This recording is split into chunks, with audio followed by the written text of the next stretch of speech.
BA first year के विद्यार्थियों, आज हम बात करेंगे संयोजन के सिद्धांत की। संयोजन क्या है और उसके सिद्धांत कौन कौन से। इससे पहले, संयोजन को पढ़ने से पहले आपको जानकारी होनी चाहिए चित्रकला के तत्व, यानी चित्र के तत्व, किन किन तत्वों से मिलकर चित्र बनता है, जो हम पहले के वीडियो में पढ़ चुके हैं। चित्र के तत्व हमने पढ़े रेखा, रूप, वर्ण, तान, पोत, अंतराल। ये चित्र के 6 तत्व पढ़ लेते हैं। उसके बाद हम बात आते हैं संयोजन पर, कि चित्र के तत्व तो पढ़ लिए गए, मगर उनको कैसे सेट किया जाए, कैसे उनको संयोजित किया जाए कि एक अच्छा संयोजन हमारा बने, उनको कैसे मिलाया जाए, कैसे एक जगह रखा जाए जिससे एक अच्छा संयोजन बन जाए। कोई भी चीज बनाने के लिए उसके प्राथमिक जो चीजें हैं वो हमने इकट्ठी कर ली, बाद में उसको संयोजित करना है, असेंबल करना है, वो कैसे आप करेंगे, तो वो आता है संयोजन, वो कहलाएगा संयोजन। यानी 2 या 2 से अधिक चित्र के तत्व या कला तत्व का सुव्यवस्थित या सुनियोजित प्रयोग ही संयोजन कहलाता है।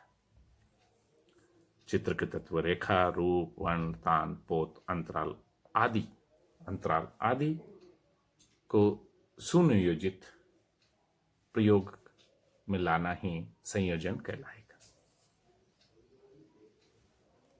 और इन्हीं तत्वों को संयोजित करने के आधार पर ही कलाकार की अभिव्यक्ति आकर्षक बनती है और जो चित्र बनेगा वो सौंदर्यपूर्ण बनेगा।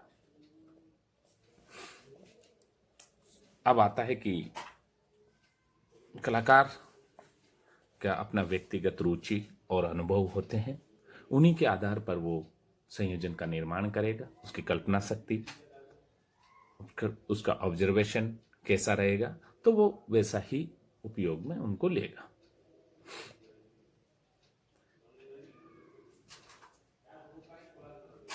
तो हम कह सकते हैं कि किसी भी कलाकृति का जो मूल्यांकन का आधार होता है वह संयोजन ही होता है, या संयोजन के सिद्धांतों के आधार पर ही हम किसी कलाकृति का मूल्यांकन कर सकते हैं। तो अब आते हैं संयोजन के सिद्धांत कौन कौन से हैं, वो निम्नानुसार है। मैं इनकी थोड़ी थोड़ी जानकारी आपको दे देता हूँ। पहला आता है सहयोग, या इसको एकता भी हम कहेंगे, और इंग्लिश में इसको यूनिटी कहेंगे। जो चित्र के तत्व हैं उनको चित्र किसी संयोजन में ऐसे संयोजित करें कि वो एक दूसरे में, उनमें एकता होनी चाहिए या सहयोग करते हुए नजर आना चाहिए, बिखराव नहीं हो। दूसरा आता है सामंजस्य, उनमें हार्मनी कैसी है, एक साथ खड़े तो हैं, जैसे इसे हुआ कि एक साथ रहना, एक साथ खड़े तो हैं मगर उनके विचार एक जैसे हैं क्या। बहुत से किसी झुंड में व्यक्ति हैं तो हम झुंड देख के कहेंगे साहब वो एक जगह खड़े हैं, तो ऐसा तो नहीं कि वो एक जगह खड़े हैं, सारों के ही विचार एक हों। तो उनमें सामंजस्य कैसा है ये भी हमको देखना पड़ेगा, सामंजस्य। फिर आता है संतुलन, बैलेंस कैसा है। अब बैलेंस में जब हम पढ़ेंगे तो रूप का बैलेंस है, लाइन का बैलेंस है, कलर का बैलेंस है, किधर कौन सा कलर लाएंगे, तो वो बैलेंस होना चाहिए उस संयोजन में। उसके बाद आता है प्रभाविता, या इसको केंद्रीयता या प्राबल्य भी इसको कहा जाएगा। मीन्स पूरे चित्र में हम कोई ना कोई किसी न किसी बिंदु को मुख्य बिंदु मानते हैं और वहां से चित्र पर सब जगह नजर जाती है। जैसे अजंता के चित्र आप देखेंगे तो उसमें भगवान बुद्ध को मुख्य विषय में माना गया, आकर्षित किया गया है, उनको हाईलाइट किया गया है, तो वो प्रभाविता का नियम आएगा। किसको, जैसे कोई भी पेंटिंग है उसमें मुख्य आकार को सेंटर में रखना या उसको ज्यादा हाईलाइट करना, ये संयोजन का गुण है कि सब जगह निगाह न जाके मुख्य विषय पर पहले जाए, फिर बाद में बाकी के जो सहायक आकार है मुख्य आकार पे पहले जाए, फिर सहायक आकारों पे नजर पड़े। जैसे कोई भी आप फिल्म देखते हैं तो उसमें डांस का सीन है या कोई लड़ाई का दृश्य है, बहुत बड़ी भीड़ में हीरो जाता है और वो उसी की लड़ाई दिखाई जाएगी, बाकी को डल कर दिया जाएगा, हाईलाइट उसको किया जाता है, तो वो प्रभावित हुआ। डांस स्टेज पे या कहीं भी डांस हो रहा है तो ग्रुप डांस में आप देखेंगे कि जो हीरो और नायक और नायिका है उनको सेंटर में रखा जाएगा, उनका ड्रेस अलग होगा अन्य जो बैकग्राउंड डांसर से, तो वो प्रभाविता है केंद्रीयता का, कि वहाँ आपको फोकस किया गया। नहीं तो बैकग्राउंड डांसर बहुत अच्छे होते हैं मगर उनको डल पीछे रखा जाता है कि वो मुख्य जो आपका नायक है, हीरो है, हीरोइन है, उनसे वो ज़्यादा आकर्षक नहीं लगे, इसलिए उनको बैकग्राउंड में रखा जाएगा। सबका जैसे 20 आदमी पीछे डांस कर रहे हैं, 20 का ड्रेस कोड एक जैसा रख देंगे और हीरो हीरोइन का ड्रेस कोड डिफरेंट रखा जाएगा। फिर आता है प्रवाह यानी गति।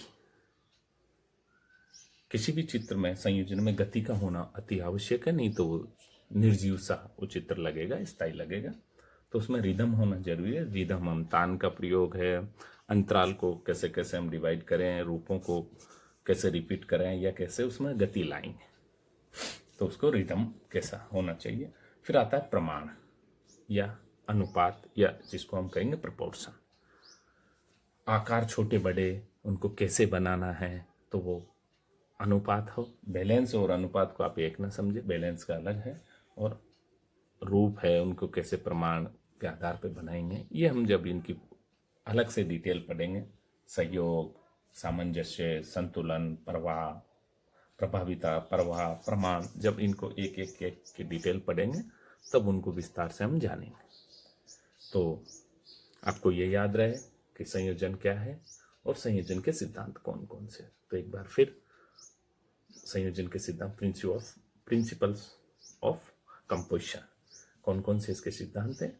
सहयोग, यूनिटी, सामंजस्य, हार्मनी, संतुलन मीन्स बैलेंस, प्रभाविता या केंद्रीयता मीन्स डोमिनेंस, प्रवाह जिसको लय भी कह सकते हैं, गति भी कह सकते हैं, और इसको इंग्लिश में कहेंगे रिदम।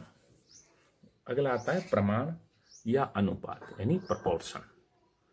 ये हैं, आप इनको ध्यान में रखें और आगे हम अगले वीडियो में इनको एक एक एक 6 सिद्धांतों को अलग से विस्तार से जानेंगे। धन्यवाद।